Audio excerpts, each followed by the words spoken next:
ادھر تو عسکری اپنے مکتب میں مصروف تھی، ادھر محمد کامل بے روزگاری سے گھبراتا تھا۔ ایک دن عسکری سے کہنے لگا، اب میرا جی بہت گھبراتا ہے، اگر تمہاری صلاح ہو تو میں تحصیلدار صاحب کے پاس پہاڑ پر چلا جاؤں اور ان کے ذریعے سے نوکری تلاش کروں۔ عسکری نے تھوڑی دیر تامل کر کے کہا، نوکری کرنی تو بہت ضروری ہے، اس واسطے کہ تم دیکھتے ہو کیسی تنگی سے گھر میں گزر ہوتی ہے۔ ابا جاں بوڑھے ہوئے، مناسب یہ ہے کہ وہ گھر بیٹھیں اور تم کما کر ان کی خدمت کرو۔ علاوہ اس کے محمودہ بڑی ہوتی جاتی ہے، میں اس کی منگنی کی فکر میں ہوں، اور خدا راس لائے تو ارادہ یہ ہے کہ بہت اونچی جگہ اس کا بیاہ ہو، اور میں تدبیر کر رہی ہوں، انشاءاللہ اس برس اس کی بات ٹھہری جاتی ہے، لیکن اس کے واسطے بڑا سامان درکار ہوگا، اور اس وقت تک کسی قسم کی کوئی چیز موجود نہیں۔ بھائی جان اول تو الگ ہیں، اور پھر ایسی تھوڑی نوکری میں ان کی اپنی بسر اوقات نہیں ہو سکتی، دوسرے کو کہاں سے دے سکتے ہیں؟ بس سوائے اس کے کہ تم نوکری کرو اور کوئی صورت نہیں، لیکن پہاڑ پر جانے کی میری صلاح نہیں۔ ابا تو تمہارے واسطے کوشش کریں گے، اور غالب ہے کہ جلد تر تم کو اچھی نوکری بھی مل جائے گی، لیکن کسی کا سہارا پکڑ کر نوکری کرنا کچھ ٹھیک سی بات نہیں، بلاسی تھوڑی ہو، پر اپنے قوت بازو سے ہو۔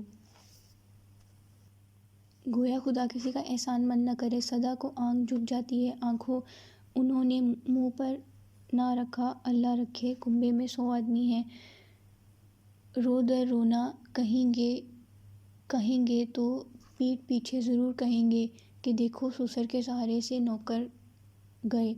محمد کامل پھر کیا کروں؟ لاہور چلا جاؤں؟ عسکری لاہور میں کیا دھرا ہے، رئیس کی سرکار خود تباہ ہے، ابا جان کو بھی معلوم نہیں پہلے کا لحاظ مان کر وہ کس طرح 50 روپے دیتا ہے، نئے آدمی کی گنجائش اس کی سرکار میں کہاں؟ محمد کامل اور بہت سرکار ہیں عسکری، جب سے انگریزی عملداری ہوئی ہے رئیس اس طرح تباہ ہیں، پچھلے نام و نمود کو نبھاتے ہیں، اس سے 10 5 صورتیں ان کے یہاں لگی پر لپٹی رہتی ہیں، سو بھی کیا خاک، برسوں تنخواہ نہیں ملتی۔ محمد کامل پھر کیا علاج؟ عسکری انگریزی نوکری تلاش کرو۔ محمد کامل انگریزی نوکری تو بے صحیح سفارش کے نہیں ملتی، ہزاروں لاکھوں آدمی مجھ سے بہتر مارے پھرتے ہیں، کوئی نہیں پوچھتا۔ عسکری ہاں سچ ہے، لیکن جب آدمی کسی بات کا ارادہ کر لے تو خدا پر توکل کرے، نا امید کا تصور ذہن میں نہ آنے دے، مانا کہ ہزاروں نوکری کے جستجو میں لا حاصل پھرتے ہیں، لیکن جو نوکر ہیں وہ بھی تو تم ہی جیسے آدمی ہیں، اور 100 بات کی ایک بات تو یہ کہ نوکری تقدیر سے ملتی ہے، بڑے بڑے لائق دیکھتے رہ جاتے ہیں، اور خدا کو دینا منظور ہوتا ہے تو وہ نہ وسیلہ ہے نہ لیاقت، چھپر پھاڑ کر دیتا ہے، گھر سے بلا نوکر رکھ لیتے ہیں۔ محمد کامل تو عرض یہ ہے کہ گھر بیٹھا رہوں۔ عسکری یہ ہرگز میرا مطلب نہیں، جہاں تک اپنے سے ہو سکے ضرور کوشش کرنی چاہیے۔ محمد کامل یہی تو مشکل ہے کہ کیا کوشش کروں؟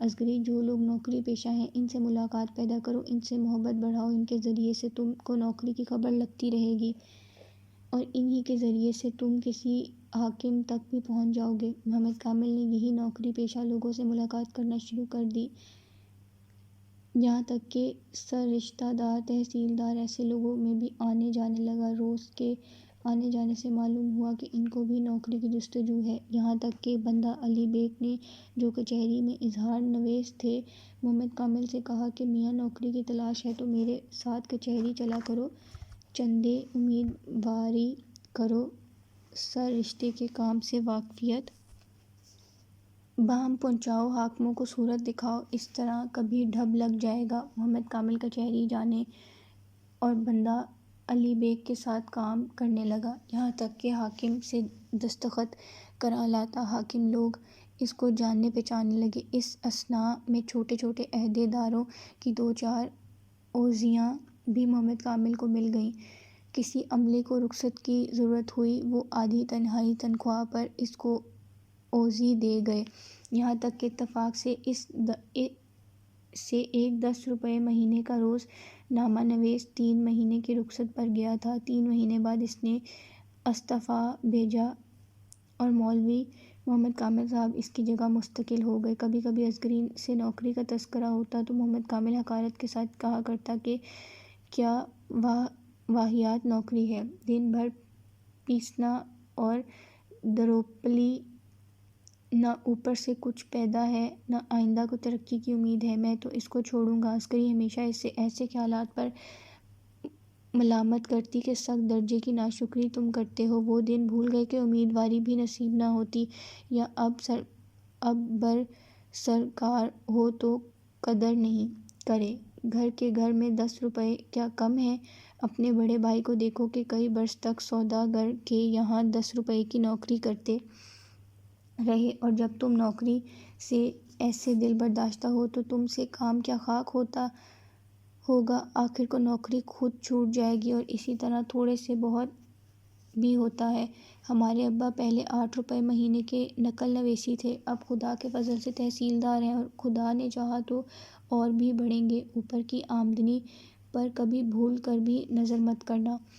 حرام کے مال میں ہرگز برکت نہیں ہوتی، تقدیر سے بڑھ کر مل نہیں سکتا۔ پھر آدمی کیوں نیت کو ڈانواں ڈول کرے؟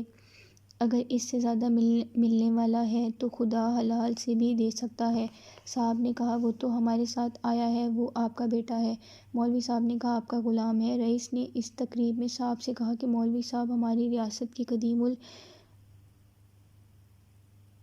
العظمت ہیں، اور ہم کو ہر طرح سے ان کی پروقت مرکوز رہتی ہے، لیکن آپ تو جانتے یہاں اب گنجائش نہیں، پس اگر آپ کے بیٹے پرورش فرمائیں گے تو آپ کے ممنون ہوں گے۔ جمیس صاحب پہلے سے محمد کامل کے حال پر مکفا تھا۔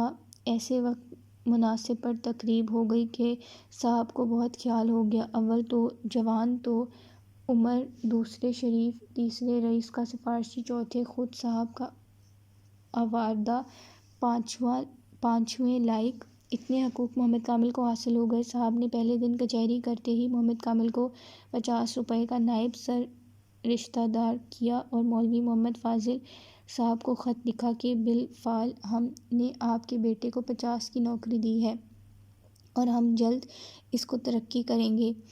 آپ رئیس کی خدمت میں اطلاع کر دیجئے۔ مولوی صاحب نے بطرز مناسب صاحب کا شکر ادا کیا، اور وہ محمد کامل جو کبھی امیدواروں کا محتاج تھا، پھر چھوٹے چھوٹے عہدیداروں کی اوذیاں کرتا، پھر صرف 10 روپے کا روزنامہ نویس تھا، پھر 15 روپے کے وعدے، پر وہ پھر بھی عسگری کے